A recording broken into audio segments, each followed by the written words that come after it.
이게 뭐야? 내가 보낸 돈은 다 어디 가고 맹물에 밥을 말아먹고 있어. 섭씨 40도의 사막 현장에서 돌아와 현관문을 연 순간 저를 맞이한 건 뼈만 앙상하게 남은 아내와 덜덜 떠는 아이였습니다. 영양실조로 머리가 빠진 아내는 사시나무처럼 떨며 오열했습니다. 나한테 묻지 말고 어머니께 직접 여쭤봐요. 다음 날 아침 본가에서 저는 믿을 수 없는 기막힌 광경을 목격하고 맙니다. 그날 제 아내 착한 아들은 완벽하게 죽어버렸습니다. 오늘의 사연 시작합니다. 사연이 시작하기 전 좋아요와 구독을 눌러주세요. 오늘 하루 행운과 행복이 가득하도록 기원해 드릴게요. 5년 만에 중동 건설 현장에서 돌아왔습니다. 섭씨 40도를 오르내리는 사막의 끔찍한 열기를 견디며 하루도 쉬지 않고 일했습니다. 입안이 헐고 온몸의 피부가 벗겨지는 고통 속에서도 저는 버텼습니다. 오직 내 가족을 호강시켜주겠다는 일념 하나가 저를 살게 했죠. 두 손에는 아내를 위해 산 화장품과 아이를 위한 장난감이 들려 있었습니다. 가슴이 터질 듯한 설렘을 안고 익숙한 아파트 현관문 비밀번호를 눌렀습니다. 삐리릭 소리와 함께 낡은 현관문이 무거운 소리를 내며 열렸습니다. 여보, 나왔어. 서방 왔어. 우리 이쁜 딸내미, 아빠 왔다. 제가 밝은 목소리로 외치며 집 안으로 한 발을 내디뎠습니다. 그 순간 집 안에서 훅 끼쳐오는 서늘한 냉기에 온몸이 딱딱하게 얼어붙었습니다. 사람이 사는 집이라고는 믿을 수 없을 만큼 퀴퀴하고 차가운 공기가 코를 찔렀습니다. 한겨울인데도 보일러를 전혀 틀지 않은 방바닥은 얼음장처럼 차가웠습니다. 불 꺼진 거실은 적막했고 냉기만이 가득했습니다. 부엌 쪽에서 희미하게 달그락거리는 소리가 들려 발걸음을 옮겼습니다. 가스레인지 앞에는 뼈만 앙상하게 남은 낯선 여자가 등을 보이고 서 있었습니다. 두꺼운 속옷을 여러 겹 껴입고 있었지만 작은 체구는 형편없이 말라 있었습니다. 제가 조심스럽게 다가가 다시 입을 열었습니다. 여보, 당신 맞아? 왜 그래? 응? 어디 아파? 제가 부르는 소리에 여자가 화들짝 놀라며 뒤를 돌아보았습니다. 여자의 손에서 낡은 냄비 뚜껑이 바닥으로 요란한 소리를 내며 떨어졌습니다. 제 아내였습니다. 헉! 나 당신? 아이고 세상에 여보. 정말 당신이야? 살아서 돌아온 거야? 아이고 흑흑. 아내가 믿을 수 없다는 듯 두 눈을 크게 뜨고 저를 멍하니 바라보았습니다. 아내의 얼굴을 확인한 저는 들고 있던 짐을 바닥에 내팽개칠 수밖에 없었습니다.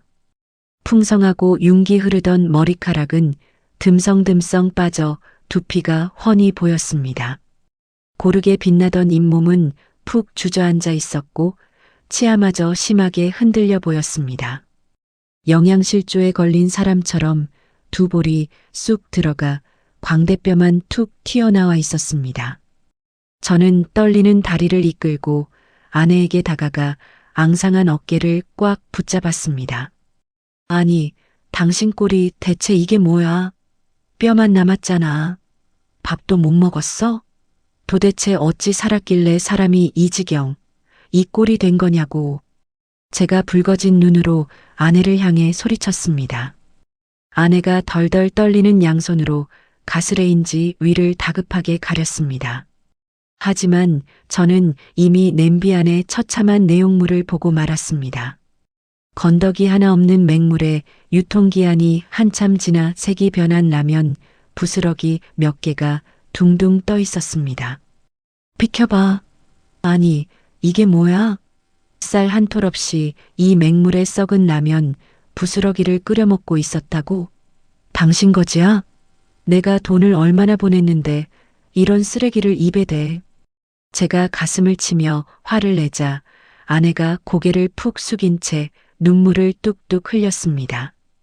그때 굳게 닫혀있던 방문이 빼꼼히 열리며 5살 난 아이가 고개를 내밀었습니다. 아이는 제 얼굴을 보더니 낯선 괴물을 보듯 겁먹은 눈으로 뒷걸음질 쳤습니다. 오냐, 내 새끼.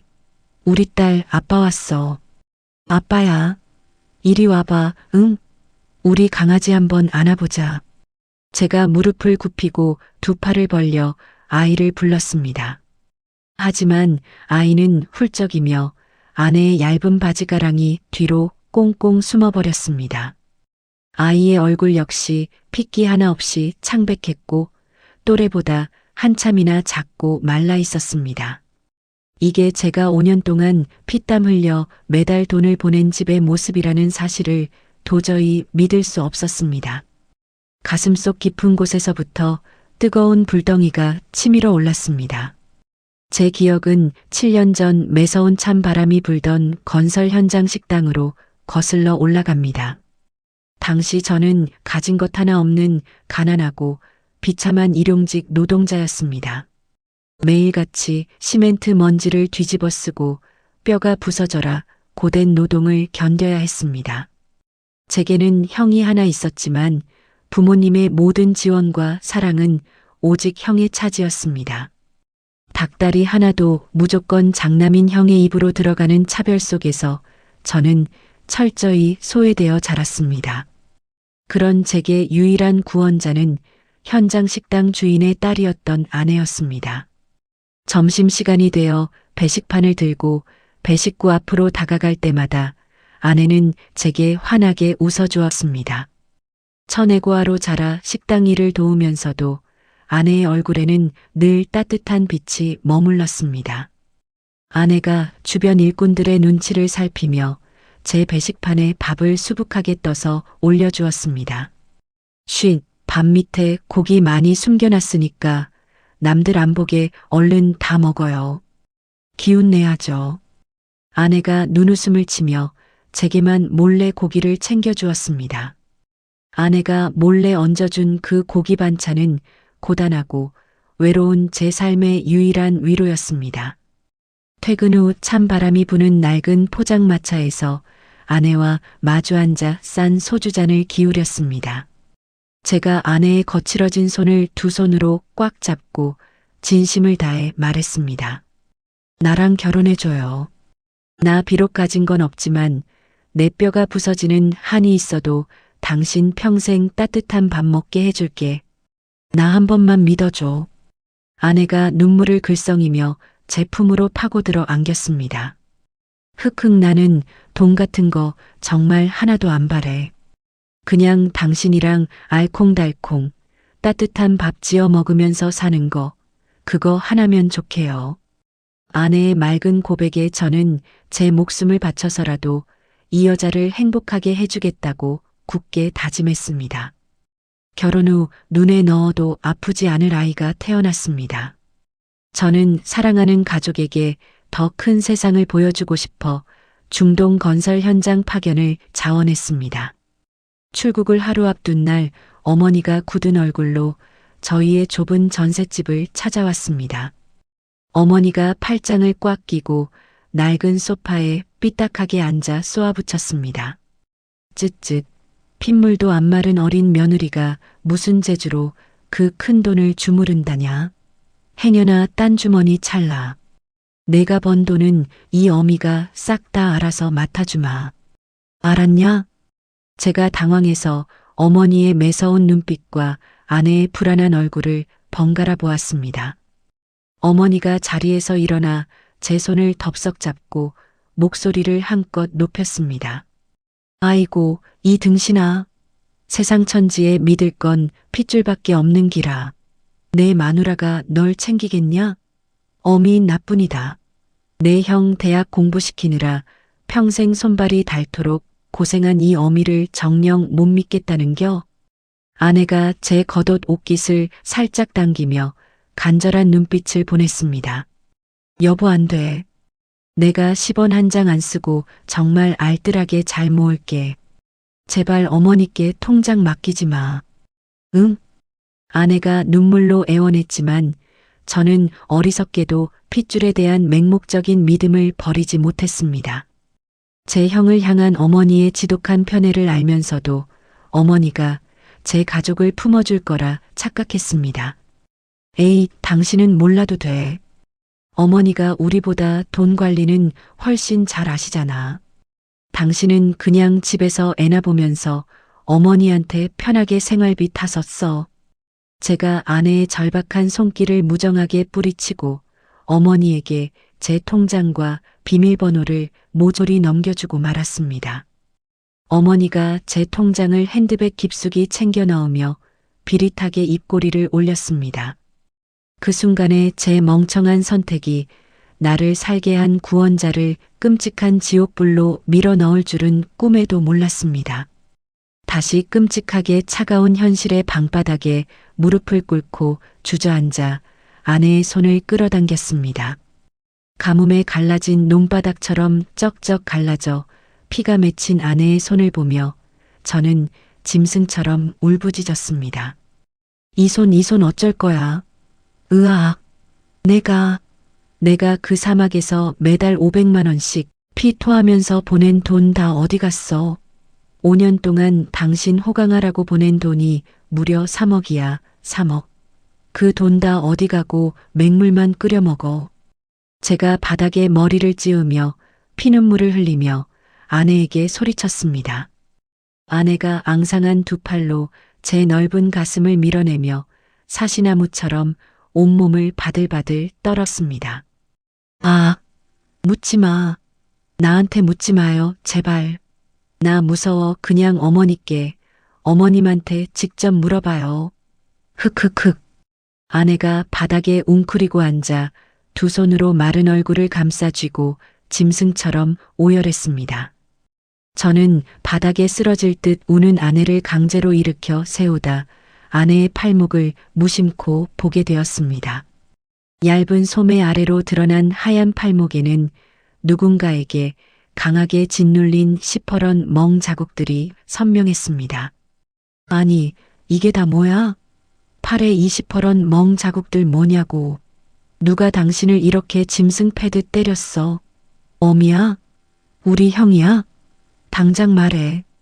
제가 분노로 손을 떨며 아내의 소모 소매를 거칠게 걷어올리며 다그쳤습니다. 아내가 화들짝 놀라며 황급히 소매를 끌어내리고 고개를 강하게 저었습니다. 아, 아니야. 아니라고요.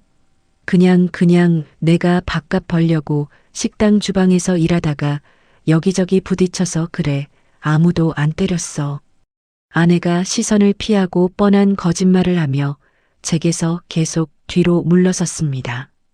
저는 그제야 제가 평생을 바쳐 맹신했던 천륜이라는 것이 얼마나 끔찍하고 악랄한 기만이었는지 완벽하게 깨달았습니다.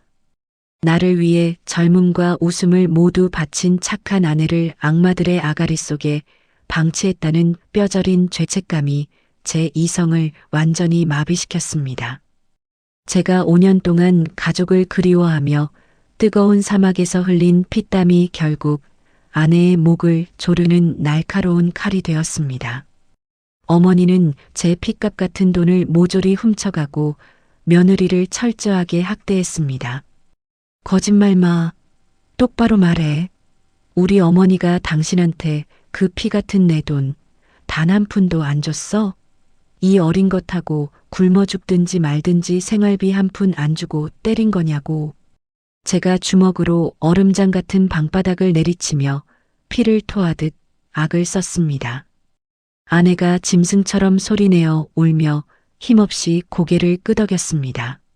제 머릿속에서 이성의 끈이 툭 하고 끊어지는 소리가 들렸습니다. 가슴속에서 펄펄 끓어오르는 분노와 지독한 살이를 도저히 주체할 수 없었습니다. 당장 그 돈을 삼키고 내 아내를 짓밟은 어머니와 형의 목을 맨손으로 조르고 싶었습니다. 저는 핏발선 눈을 번뜩이며 자리에서 벌떡 일어나 낡은 현관문 쪽으로 거칠게 걸어갔습니다. 안 돼. 어디가 여보. 제발 참아. 가지마. 가면 큰일 나요. 아내가 바닥을 기어와 제 바지가랑이를 두 손으로 꽉 붙잡고 처절하게 매달렸습니다. 이거 나라. 내가 오늘 그 인간들 다 가만 안 둘 거야. 내 마누라, 내 새끼 피 빨아먹고 배부른 그 악마 같은 년놈들. 오늘 내 손으로 다 끝장내버릴 거야. 제가 애원하는 아내의 마른 손을 부드럽지만 단호하게 떼어냈습니다. 자식의 고열을 빨아먹는 핏줄이라는 징그러운 허상을 오늘 제 손으로 완벽하게 도려낼 것입니다. 저는 현관문을 발로 차듯 거칠게 열고 어머니와 형이 있는 본가를 향해 어두운 계단을 미친 듯이 뛰어내려갔습니다. 본가 아파트 주차장에 도착하자마자 번쩍이는 검은색 최고급 승용차가 제 시선을 사로잡았습니다. 제가 5년 동안 사막에서 피를 말리며 송금한 돈으로 형이 뽑은 차라는 것을 직감했습니다. 주먹으로 당장 저 유리창을 박살내고 싶었지만 꽉 다문 입술을 깨물며 억지로 참아냈습니다. 떨리는 손으로 도어락 비밀번호를 누르고 본가 현관문을 거칠게 열어젖혔습니다. 문턱을 넘자마자 값비싼 소고기 굽는 냄새와 달콤한 과일 향기가 코를 찔렀습니다.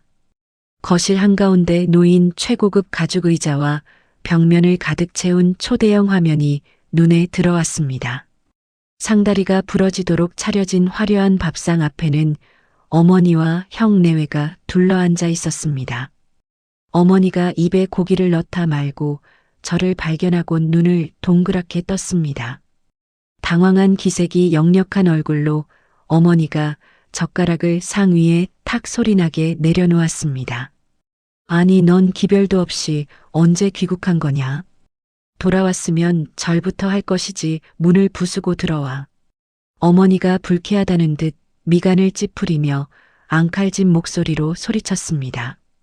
기름기가 좔좔 흐르는 어머니의 턱 밑살을 보자 제 이성의 끈이 완전히 끊어졌습니다. 저는 성큼성큼 걸어가 펄펄 끓는 된장찌개와 고기 접시가 놓인 밥상을 두 손으로 뒤엎어버렸습니다. 와장창 소리와 함께 뜨거운 국물과 기름진 고기가 대리석 바닥으로 쏟아졌습니다. 형의 아내가 비명을 지르며 뒤로 나자빠졌고 형이 얼굴을 붉히며 자리에서 벌떡 일어났습니다. 이 미친 새끼가 돌아오자마자 무슨 행패야. 형이 삿대질을 하며 제 가슴팍을 거칠게 밀쳤습니다. 제가 짐승 같은 울음을 토해내며 바닥에 뒹구는 유리 파편을 구둣발로 짓밟았습니다. 내 돈 다 어디 갔어? 내 아내 피 말려가며 당신들한테 보낸 3억 어디다 숨겼냐고. 제가 목에 핏대를 세우고 눈물을 쏟아내며 어머니를 향해 악을 썼습니다. 어머니가 뒤로 물러서기는커녕 턱을 치켜들고 싸늘한 눈빛으로 저를 노려보았습니다. 동생이 형 좀 도운 게 무슨 대수라고 이 난리야. 형이 살아야 너도 사는 거다. 어머니가 입가에 묻은 기름기를 손등으로 닦아내며 일말의 미안함도 없이 내뱉었습니다. 그 한마디에 제 영혼이 수만 갈래로 갈기갈기 찢겨나가는 듯 했습니다. 형이 바지 주머니에 두 손을 찔러 넣고 비릿한 웃음을 흘렸습니다. 어차피 내가 자발적으로 어머니한테 맡긴 돈 아니냐. 나중에 내 사업 대박 나면 갚으면 될 거 아냐. 형이 이죽거리며 말하는 순간 저는 주먹을 꽉 쥐고 형이 앞면을 향해 힘껏 주먹을 날렸습니다. 둔탁한 마찰음과 함께 형이 가죽 의자 위로 고꾸라지며 코피를 터뜨렸습니다. 당신이 인간이야. 우리 집은 보일러도 끊겨서 얼음장인데 여기서 고기가 넘어가. 제가 형의 멱살을 틀어쥐고 거칠게 흔들며 포효했습니다. 어머니가 제 등짝을 사정없이 내리치며 악다구니를 썼습니다. 이 호로 자식아 당장 내 형 놔라. 그깟 돈 몇 푼 보냈다고 유세는. 어머니가 제 팔을 물어뜯을 듯 덤벼들며 숨겨왔던 진실을 스스로 쏟아내기 시작했습니다.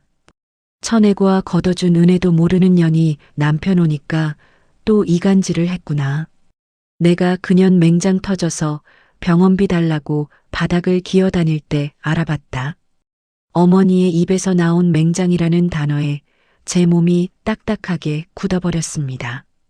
제가 형의 멱살을 잡았던 손을 천천히 놓고 텅 빈 눈으로 어머니를 돌아보았습니다. 맹장 수술을 했는데 병원비를 안 줬다고요. 제가 부들부들 떨리는 목소리로 묻자 어머니가 기세등등하게 콧방귀를 뀌었습니다. 돈이 어디 있다고 줘. 병원 갈 돈 있으면 내 형 사업 자금에 보태야지. 엄살 피우지 말고 파출부 일이나 더 뛰라고 문전박대했다. 어머니가 당당하게 내뱉는 끔찍한 말들에 저는 숨을 쉴 수조차 없었습니다.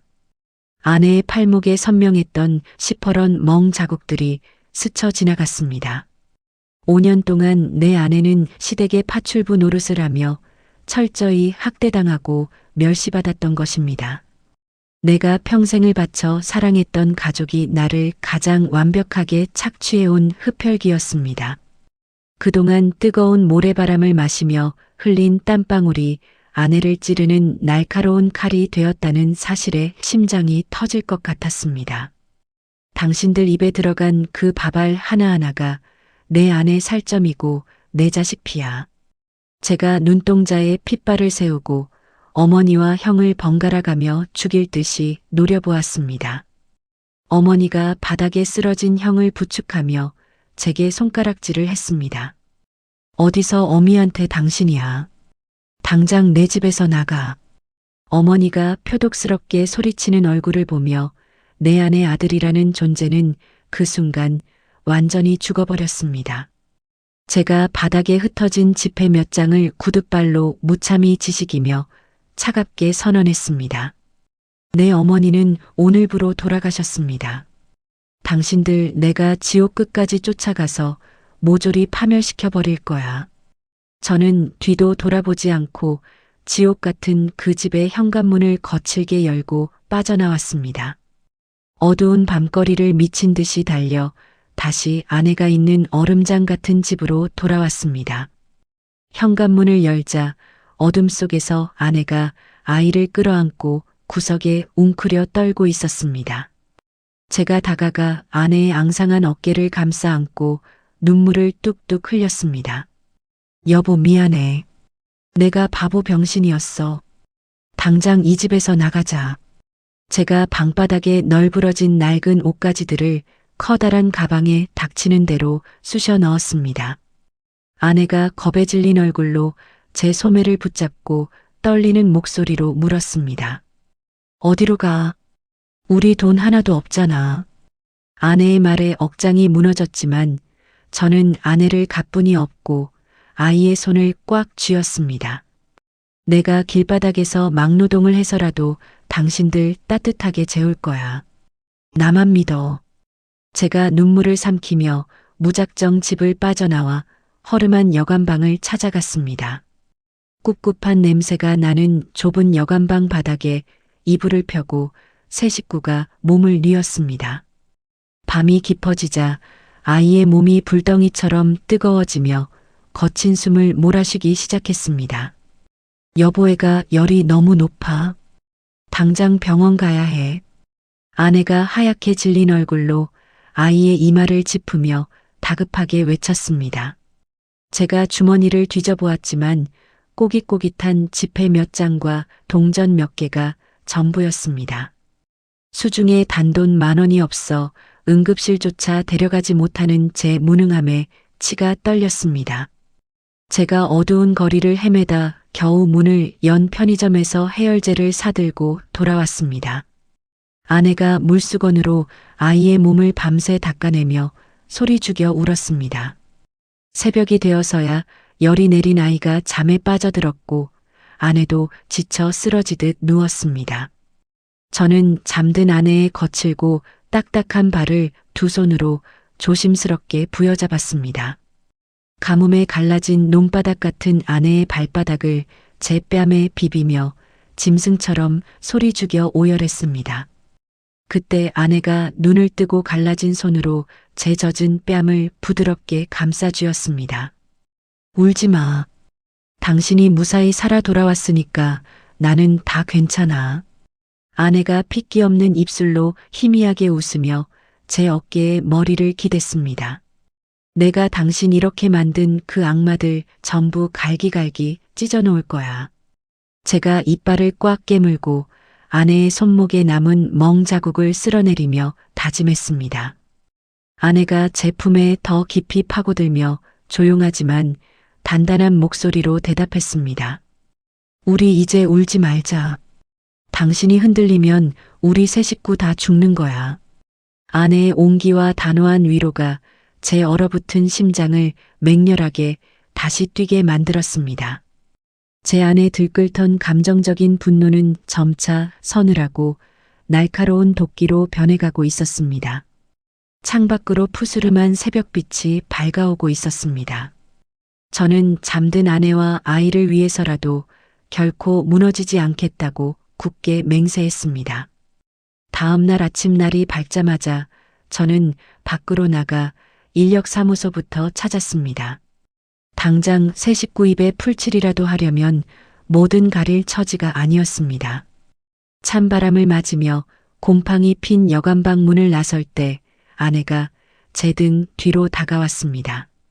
아내가 낡은 외투 주머니에 따뜻한 병 음료 하나를 찔러 넣어 주었습니다.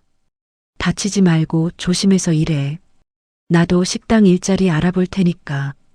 아내가 억지로 짓는 미소가 제 가슴을 더 후벼 팠습니다.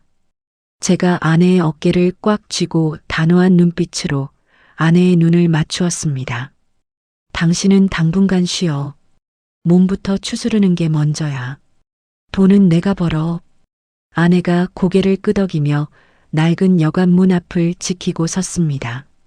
저는 무거운 발걸음을 떼며 어제 겪었던 일들을 곱씹기 시작했습니다.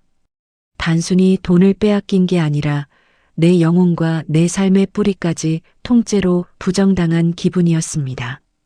하지만 저는 더 이상 무기력하게 당하고만 있던 착한 동생이나 미련한 아들이 아니었습니다.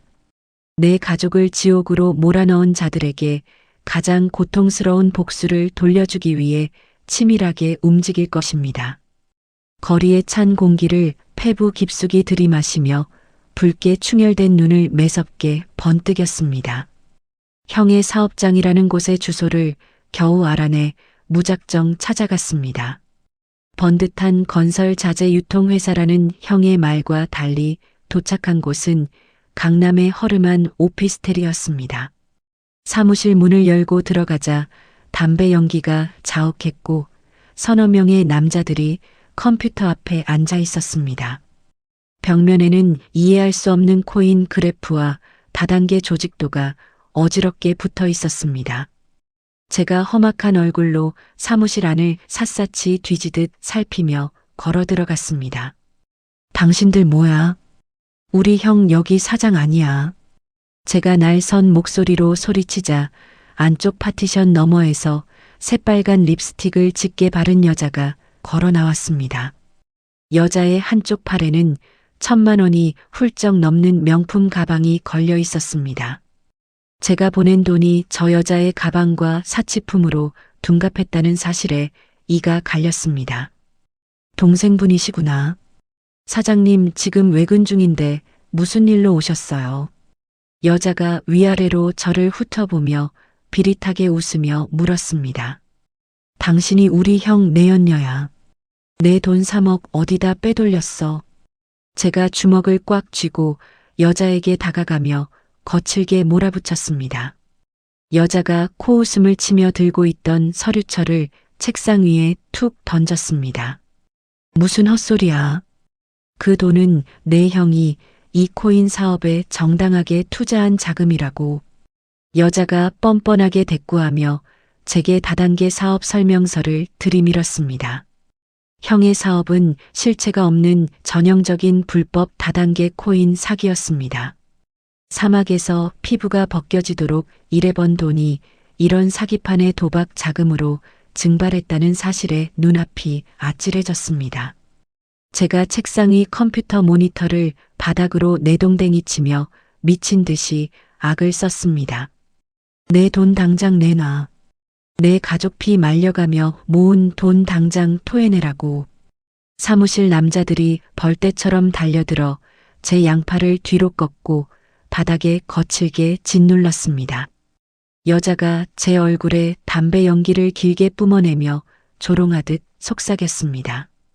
법대로 해. 증거도 없이 여기서 행패 부리면 영업방해로 콩밥 먹는 수가 있어.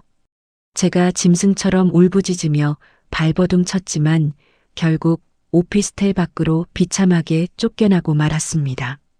차디찬 길바닥에 내동댕이 쳐진 저는 찢어진 옷자락을 쥐고 피눈물을 쏟아냈습니다.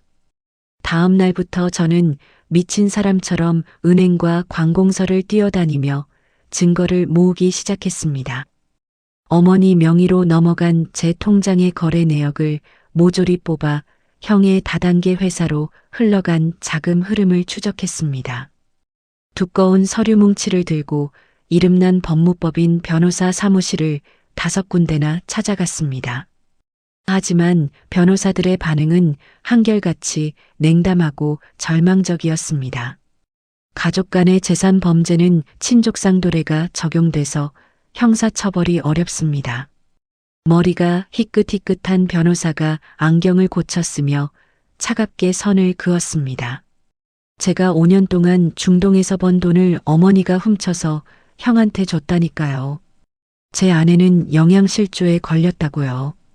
제가 책상을 쾅 치며 억울함을 토로했지만 변호사는 서류를 덮으며 고개를 가로저었습니다. 본인이 직접 비밀번호를 알려주고 통장을 맡겼잖아요. 증여로 보일 여지가 커서 민사 반환 소송도 승소하기 힘듭니다. 법조차 핏줄이라는 이름의 방패가 되어 악마들을 보호하고 저를 나락으로 밀어 넣었습니다.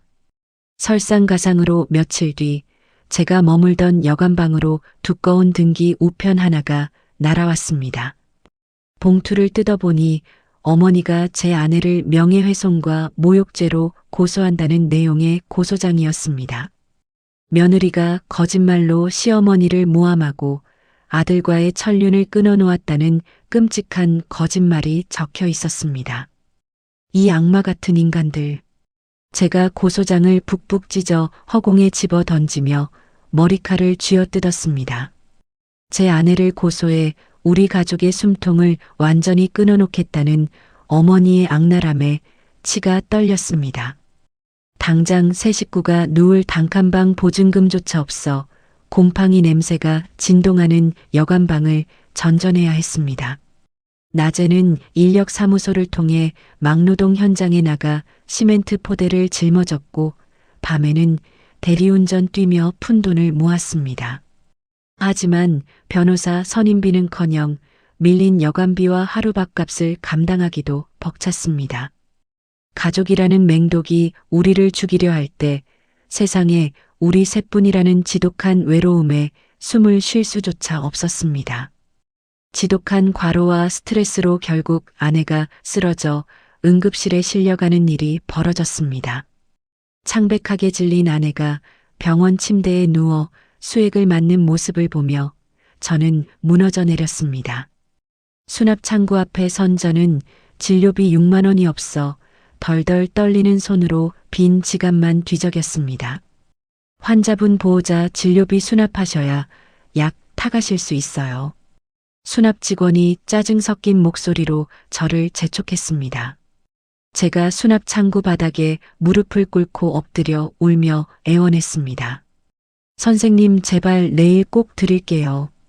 제발 우리 아내 약 좀 먼저 주시면 안 될까요?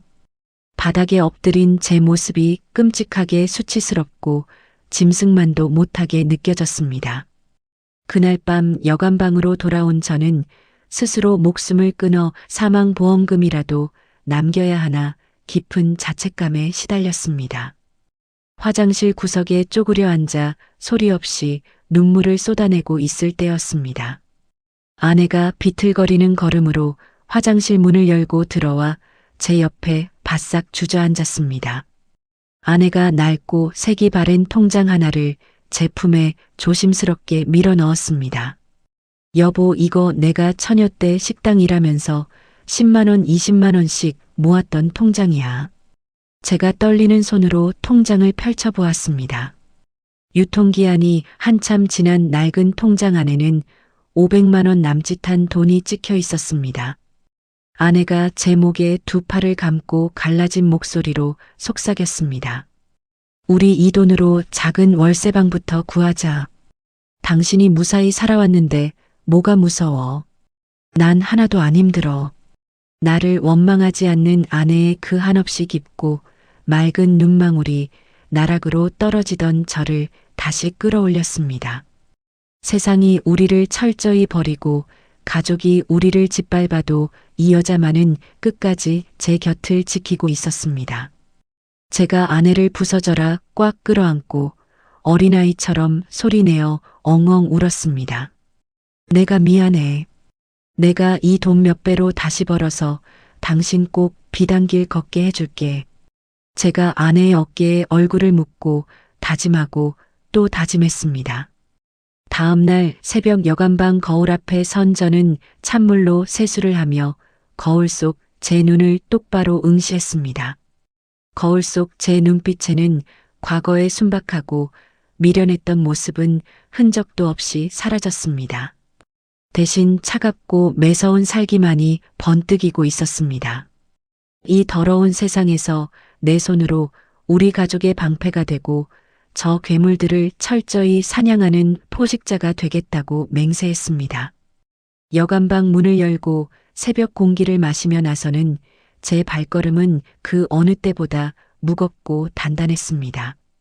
일용직 막노동판을 전전하며 하루하루 피를 말리던 어느 날이었습니다. 점심시간에 먼지 구덩이 바닥에 주저앉아 찬물에 마른 빵을 삼키고 있는데 휴대폰이 요란하게 울렸습니다. 액정에 뜬 발신자 이름을 보고 저는 숨을 헉 들이켰습니다. 박 소장님. 중동 건설 현장에서 저를 총괄 지휘했던 깐깐하고 엄격했던 소장님이었습니다. 제가 떨리는 손으로 빵 조각을 내려놓고 급히 전화를 받았습니다. 소장님 안녕하십니까? 수화기 너머로 박 소장님의 묵직하고 낮은 목소리가 들려왔습니다. 자네 지금 어디야? 귀국했다는 소식은 들었는데 왜 연락 한 통이 없어? 박 소장님의 꾸짖는 듯한 목소리에 왈칵 눈물이 쏟아질 것 같아 입술을 꽉 깨물었습니다.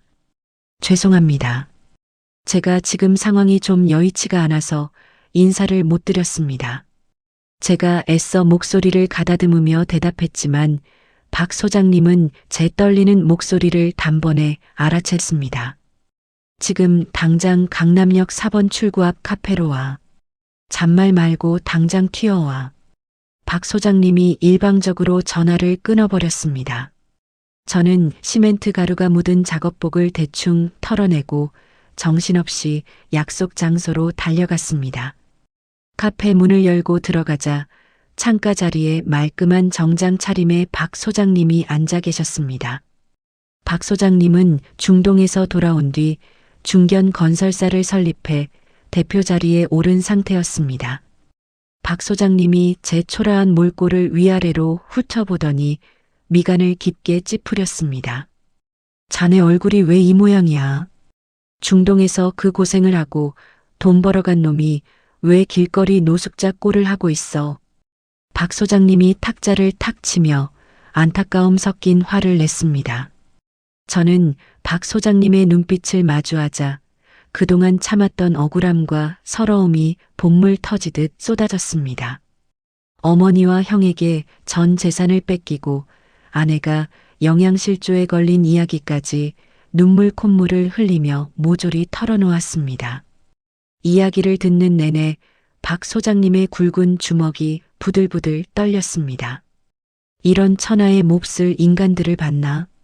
자네가 섭씨 40도 땡볕에서 쓰러져가며 번 돈을 그렇게 갈취해. 박 소장님이 자리를 박차고 일어나 제 손목을 거칠게 잡아 끌었습니다. 당장 내 차에 타. 식구들 다 데리고 나와.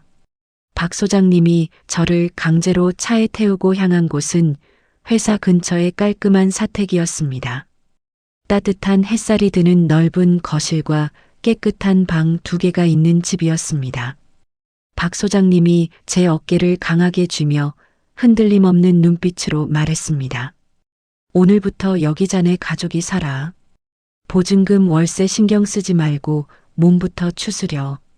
제가 너무 놀라 바닥에 털썩 무릎을 꿇고 박 소장님의 바지가랑이를 붙잡았습니다. 소장님, 제가 이 은혜를 어떻게 다 갚습니까? 저는 지금 아무것도 없는 빈털터리입니다. 제가 짐승처럼 엎드려 엉엉 소리 내어 통곡했습니다. 핏줄은 제 등골을 빼먹고 가족을 지옥으로 밀어넣었는데 타인은 대가 없이 저를 구원해 주었습니다.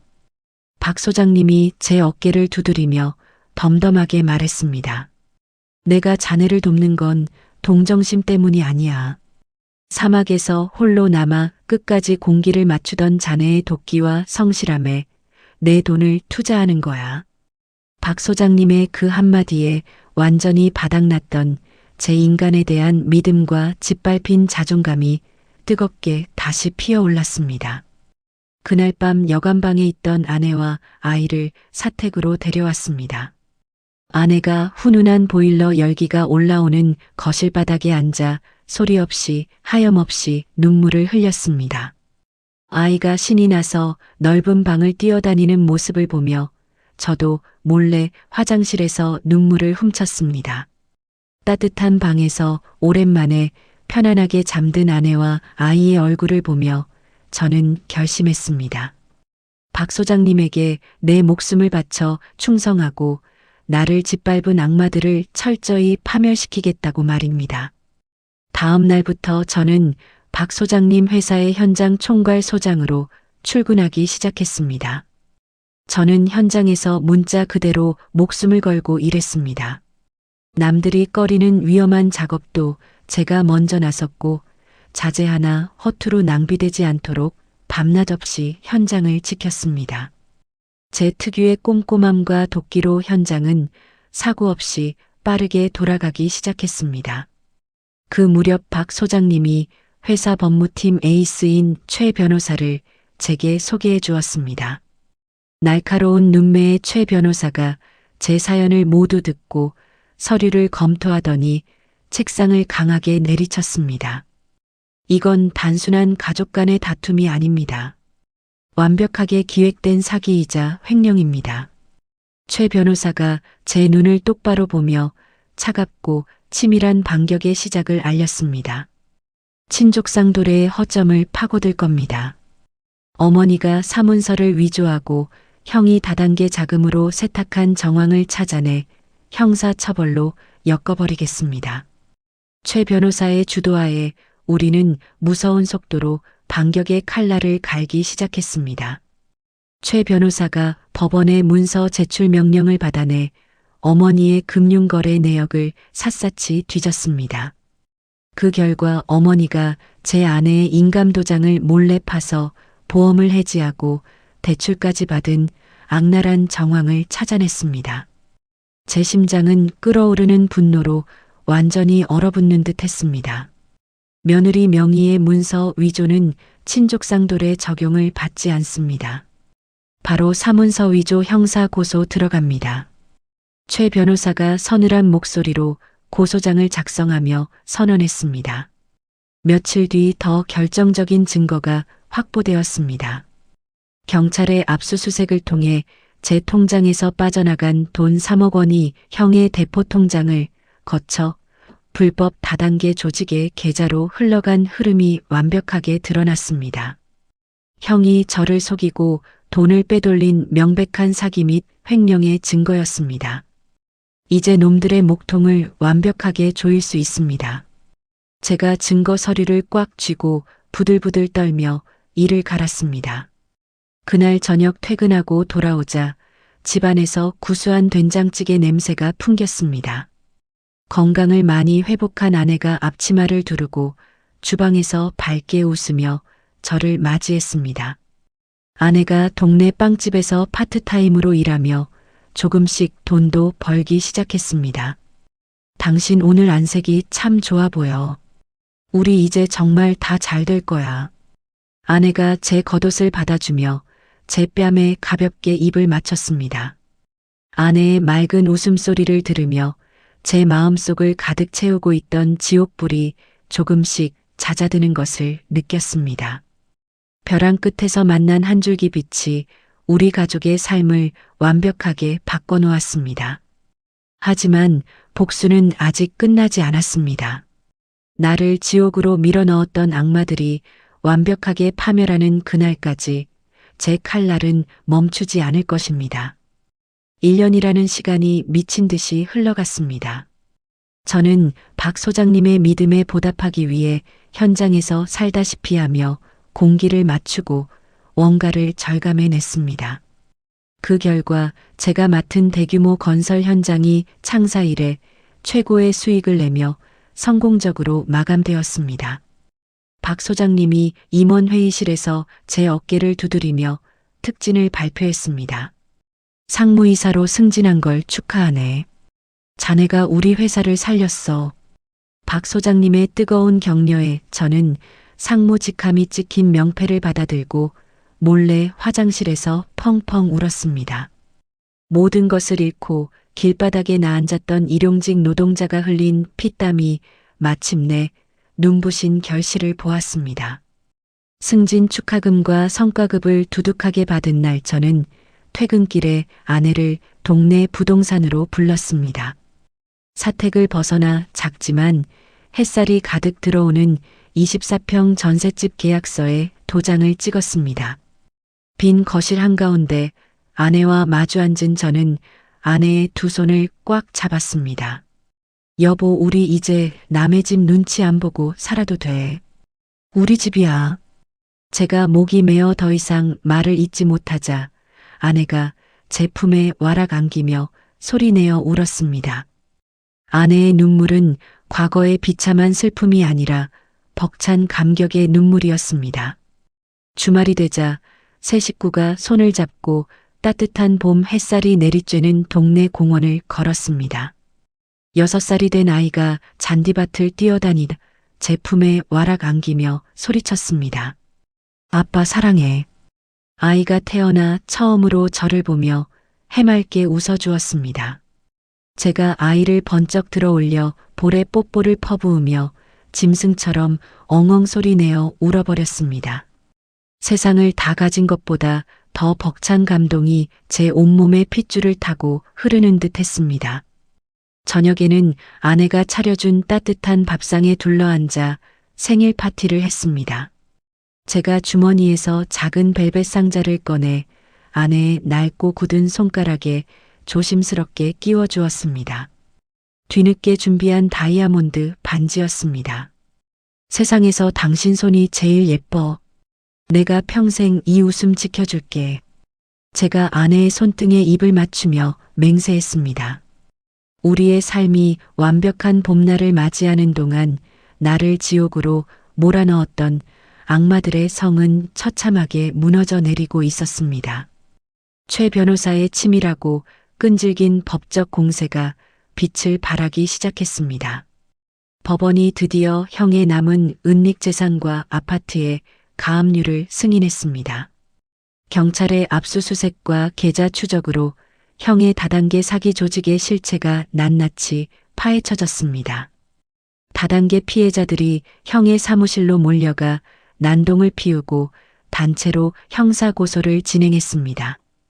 경찰의 수사망이 좁혀오자 형의 곁에서 아부를 떨던 조직원들이 줄줄이 형을 배신하고 비리를 털어놓았습니다. 결정적으로 제 돈으로 산 명품 가방을 들고 다니던 형의 내연녀마저 형의 등을 질렀습니다. 내연녀가 형의 비밀 장부와 대포 통장 비밀번호를 경찰에 모조리 넘기고 도주하려다 공항에서 적발되었습니다. 최 변호사가 제 사무실로 찾아와 서류를 탁상 위에 올려놓으며 미소를 지었습니다. 형이 빼돌린 자금의 출처와 사기 행각이 완벽하게 증명되었습니다. 이제 구속영장 청구는 시간 문제입니다. 최 변호사의 보고를 받으며 저는 묵은 체증이 씻겨 내려가는 짜릿한 카타르시스를 느꼈습니다. 내 피땀을 쥐어짜 내세운 본가의 화려한 허상이 바닥부터 와르르 무너지는 소리가 귓가에 들리는 듯 했습니다. 그날 밤 형에게서 미친 듯이 전화가 걸려왔습니다. 야, 이 개새끼야. 내가 어떻게 나한테 이럴 수 있어. 당장 고소 취하 안 해. 수화기 너머로 들려오는 형의 단말마 같은 비명과 욕설에 저는 픽 웃음을 흘렸습니다. 형 당장 구치소 갈 준비나 해. 내가 널 길바닥에서 벌레처럼 짓밟아 줄 테니까. 제가 서늘하고 조용하게 대답한 뒤 전화를 툭 끊어버렸습니다. 제 가족의 행복이 하루하루 짙어질수록 저 악마들의 절망은 더욱 깊고 어두워졌습니다. 나를 나락으로 밀어넣었던 자들이 파멸해가는 완벽한 대조가 제 복수의 마침표를 향해 달려가고 있었습니다.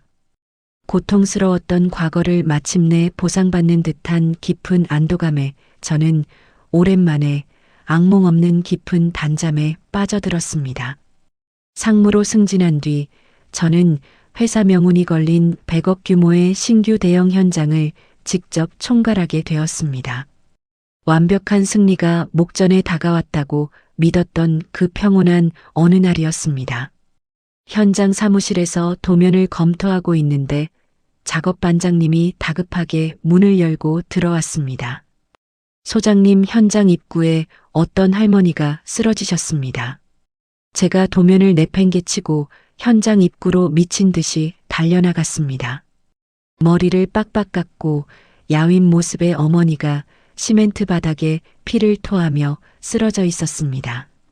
어머니, 제가 무의식적으로 튀어나온 부름과 함께 바닥에 주저앉아 어머니의 상체를 안아 올렸습니다. 어머니가 피 묻은 손으로 제 작업복 소매를 꽉 틀어주며 오열했습니다. 내가 최장한 말기다. 죽기 전에 내 새끼 얼굴 한번 보려고 왔어. 제발 내 형 살려다오. 어머니의 주머니에서 툭 떨어진 대학병원의 암 진단서를 본 순간 제 머릿속이 새하얘졌습니다. 그동안 쌓아왔던 분노와 증오가 무색하게 제 안에 남아있던 알량한 모정이 심하게 요동치기 시작했습니다. 숨을 헐떡이는 어머니를 외면하면 제가 괴물 같은 페르나가 될 것만 같은 극심한 자괴감이 밀려왔습니다. 제가 멍하니 굳어있자 뒤따라온 최 변호사가 재빨리 구급차를 부르고 진단서를 주워들었습니다. 최 변호사가 진단서를 매의 눈으로 살피더니 서늘한 목소리로 말했습니다. 상무님, 흔들리시면 안 됩니다. 뭔가 수상합니다.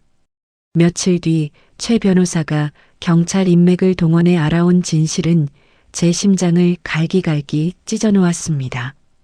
어머니가 토한 피는 동물의 피였고 암 진단서는 브로커를 통해 거액을 주고 위조한 가짜 서류였습니다. 이 모든 끔찍한 연극은 재산이 압류당하기 전 돈을 은닉할 시간을 벌기 위한 형과 어머니의 악랄한 자작극이었습니다.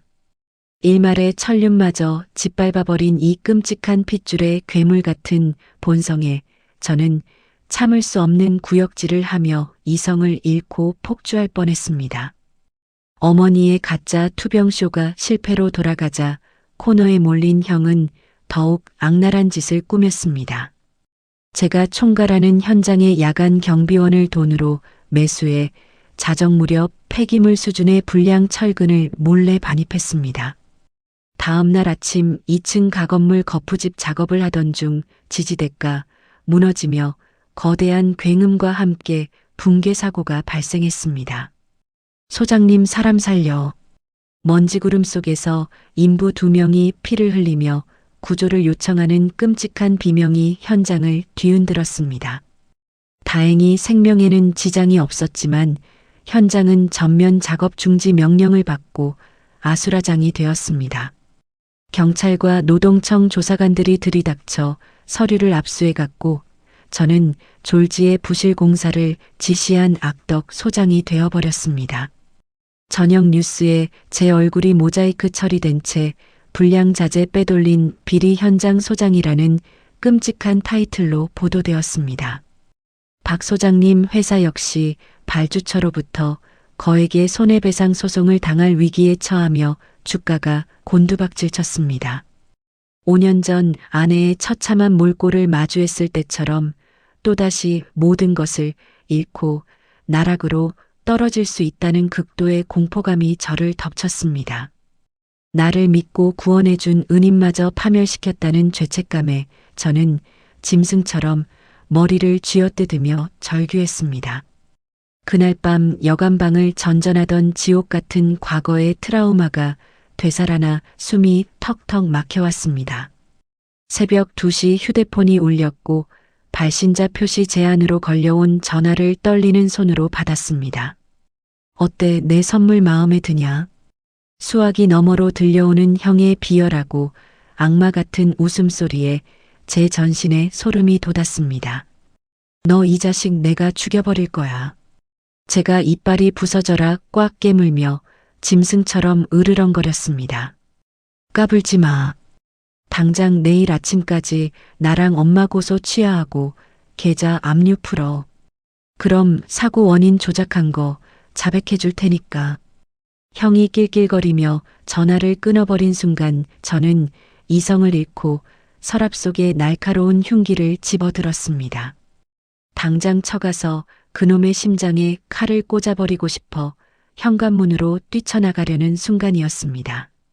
아내가 제 앞을 가로막고 흉기를 든 제 손목을 두 손으로 꽉 움켜쥐었습니다. 비켜. 내가 오늘 그 새끼 죽이고 지옥 갈 거야. 제가 피눈물을 흘리며 소리쳤지만 아내는 물러서지 않고 제 눈을 똑바로 응시했습니다. 정신 차려. 당신이 여기서 무너지면 우리 세 식구 다 끝나는 거야. 아내가 제 가슴을 강하게 내리치며 단단하고 흔들림 없는 목소리로 말했습니다. 우린 5년 전처럼 당하고만 있던 바보가 아니야. 당신은 절대 지지 않아. 아내의 온기와 흔들림 없는 눈빛이 흉기를 쥔 제 손의 힘을 스르르 풀리게 만들었습니다. 아내가 제 품에 뛰어들어 저를 꽉 끌어안았고 저는 아내의 어깨에 고개를 묻고 짐승처럼 울부짖었습니다.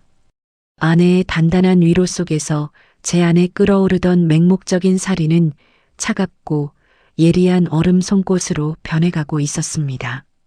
무너져 내리는 저를 다시 일으켜 세운 아내를 위해서라도 저는 이 사냥을 완벽하게 끝내야만 합니다. 다음 날 동이 트기도 전에 저는 어둠이 깔린 현장으로 혼자 달려갔습니다. 더 이상 슬픔에 잠기거나 분노로 이성을 잃는 나약한 모습은 완벽히 지워버렸습니다. 피도 눈물도 없는 괴물을 잡으려면 저 자신이 차갑고 잔혹한 사냥꾼이 되어야만 했습니다. 현장을 통제하는 폴리스 라인을 걷어내고 붕괴된 가건물 잔해 속으로 맨몸으로 뛰어들었습니다. 맨손으로 무거운 시멘트 조각과 구부러진 철근 더미를 미친 듯이 파헤치기 시작했습니다. 손톱이 부러지고 손가락에서 붉은 피가 배어 나왔지만 고통조차 느껴지지 않았습니다. 반나절을 흙먼지 속에서 파묻혀 뒤진 끝에 마침내 불량 자재에 붙어있던 납품 송장 조각을 찾아냈습니다. 송장에 적힌 차량 번호와 반입 시간을 확인한 저는 곧장 현장 야간 경비원의 집으로 쳐들어갔습니다. 단칸방에서 자고 있던 경비원의 멱살을 쥐어뜯어 벽으로 거칠게 밀어붙였습니다. 당신 통장으로 1,000만 원 꽂힌 거 내가 다 알아. 콩밥 먹기 싫으면 바른 대로 불어. 제가 서늘하고 묵직한 목소리로 압박하자 겁에 질린 경비원이 바닥에 무릎을 꿇고 덜덜 떨었습니다. 경비원에게서 형의 사주를 받고 불량 철근 반입을 눈감아 주었다는 결정적인 자백을 녹음했습니다. 최 변호사와 함께 이 녹취록과 형의 대포통장에서 경비원에게 이체된 내역 그리고 위조된 어머니의 암 진단서까지 모조리 경찰에 넘겼습니다. 경찰은 즉각 사건을 단순 사고가 아닌 고의적인 영업방해와 사보타주로 전환하고 형에 대한 긴급 체포에 나섰습니다. 며칠 뒤 인천항 근처의 싸구려 여관방에서 밀항을 시도하려던 형이 형사들에게 덜미를 잡혔습니다.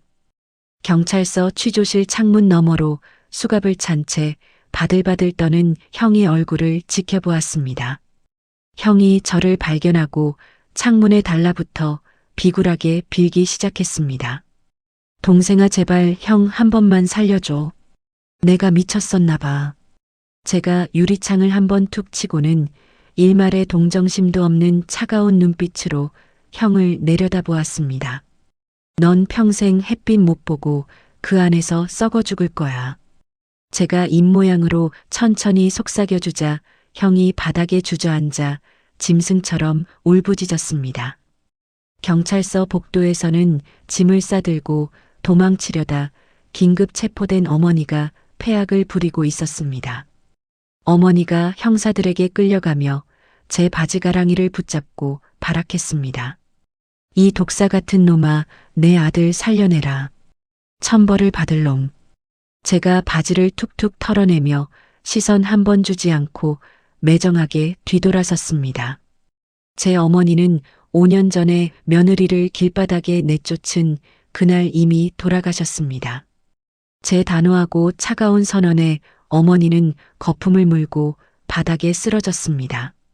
죄책감 때문에 흔들렸던 과거의 나를 완전히 죽여버린 저는 한치의 망설임 없이 천륜의 끈을 도끼로 내리치듯 끊어냈습니다. 몇 달 뒤 열린 재판에서 형은 횡령 배임 사기 위조 영업방해 등 모든 혐의가 병합되어 징역 7년의 중형을 선고받았습니다. 어머니 역시 문서 위조와 횡령 방조죄로 징역 1년 6개월의 실형을 피하지 못했습니다. 판사의 선고가 떨어지는 순간 법정 구석에 앉아있던 제 등골을 짓누르던 거대한 바위가 산산이 부서져 내리는 것을 느꼈습니다. 법원을 빠져나오는 제 머리 위로 눈부신 햇살이 쏟아져 내렸습니다. 억울하게 부실 공사 누명을 썼던 저는 현장 붕괴의 진실을 스스로 밝혀내며 회사 내에서 완벽한 신뢰를 회복했습니다.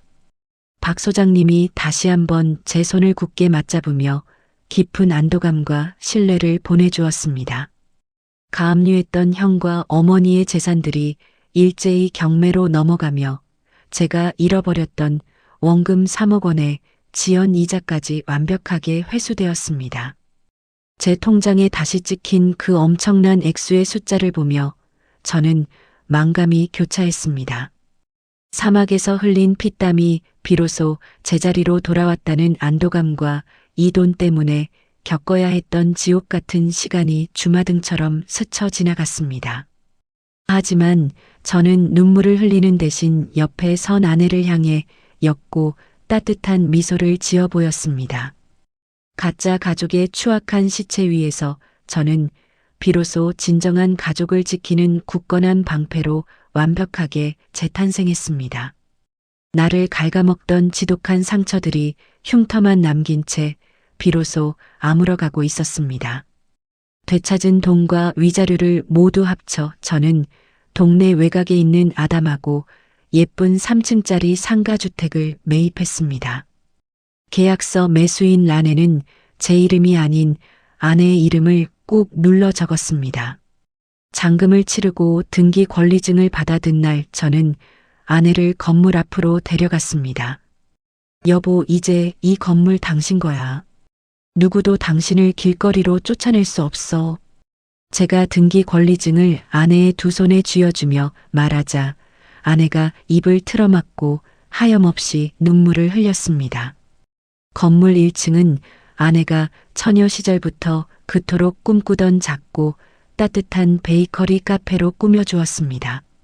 고소한 빵 냄새가 풍기는 카페 안에서 예쁜 앞치마를 두르고 커피를 내리는 아내의 환한 미소를 보며 저는 벅찬 감동을 느꼈습니다. 제 모든 희생과 고통이 결코 헛되지 않았음을 비로소 확신할 수 있었습니다.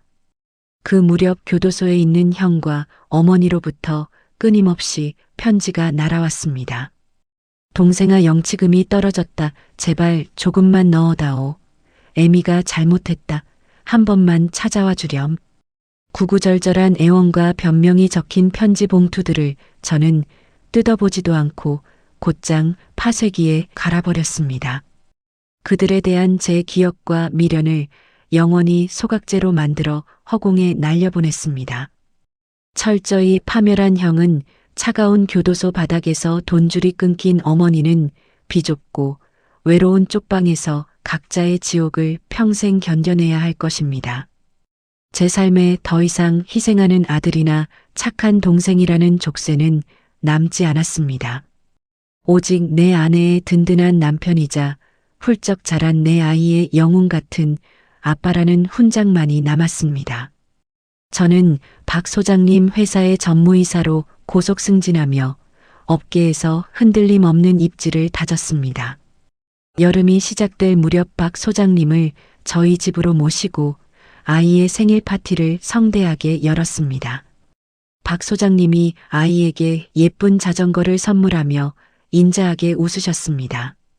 우리 씩씩한 손주 이 할아버지가 주는 선물이야. 박 소장님이 저희 아이의 대부가 되어 진정한 할아버지의 빈자리를 따뜻하게 채워주셨습니다.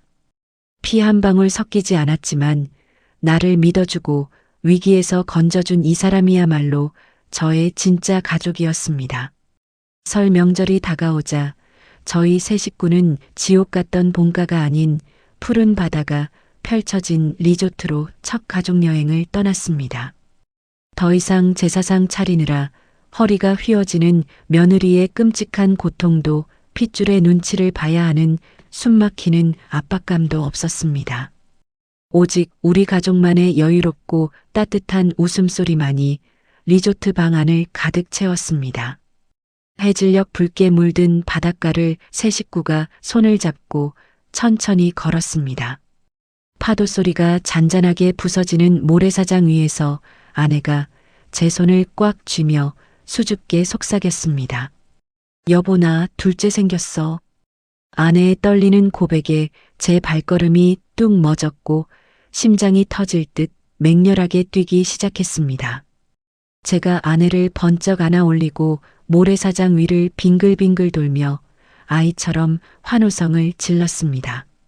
아이가 우리 주변을 폴짝폴짝 뛰어다니며 까르르 웃었습니다. 피가 섞였다고 가족이 아니라 지옥 같은 시련 속에서도 서로의 손을 절대 놓지 않고 온기를 나누는 사람만이 진짜 가족임을 뼈저리게 깨달았습니다. 고통의 잿더미 위에서 피와 눈물로 피워낸 우리 가족의 삶은 이제 어떤 폭풍이 몰아쳐도 끄떡없는 견고하고 찬란한 성이 되었습니다. 붉게 타오르는 석양을 등지고 서서 저는 새롭게 태어날 아이와 눈앞의 두 사람을 영원히 지키겠다고 다시 한번 굳게 다짐했습니다. 상처로 얼룩졌던 과거를 완전히 뒤로하고 우리 가족 앞에는 흔들림 없이 빛나는 내일만이 눈부시게 펼쳐져 있었습니다. 여러분, 제 긴 이야기를 끝까지 들어주셔서 진심으로 감사합니다. 가장 믿었던 핏줄에게 철저하게 배신당하고 모든 것을 잃었을 때 저는 세상이 끝난 줄만 알았습니다. 제 가족을 지키지 못했다는 끔찍한 자책감과 억울함에 매일 밤 숨을 쉬기조차 힘들었죠. 하지만 그 절망의 늪에서 저를 다시 일으켜 세운 건 피가 섞인 가족이 아니라 끝까지 제 곁을 지켜준 아내의 단단한 믿음과 대가 없이 손을 내밀어준 타인의 따뜻한 온기였습니다. 저는 이 지옥 같은 5년을 겪으며 아주 중요한 사실 하나를 뼈저리게 배웠습니다. 진짜 가족이라는 건 같은 피를 나눴다고 저절로 되는 것이 아니더라고요.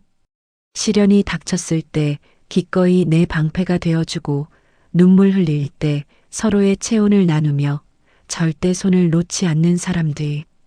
그들만이 진정한 의미의 가족이었습니다. 혹시 지금 이 순간 잘못된 관계나 맹목적인 희생 속에서 고통받고 계신 분이 있다면 제 이야기가 작은 용기가 되었으면 좋겠습니다. 타인의 이기심 때문에 여러분 자신의 가치를 갉아먹게 내버려 두지 마세요. 용기 내어 끊어내야 할 끈은 과감히 잘라내고 진짜 나를 소중히 여기는 사람들과의 튼튼한 울타리를 새롭게 만들어 가시길 바랍니다. 상처 입은 자리에도 결국엔 굳건하고 찬란한 꽃이 피어난다는 것을 잊지 마세요. 이야기를 끝까지 들어주신 분이 계시다면 잘 들었다고 댓글 하나만 남겨주세요.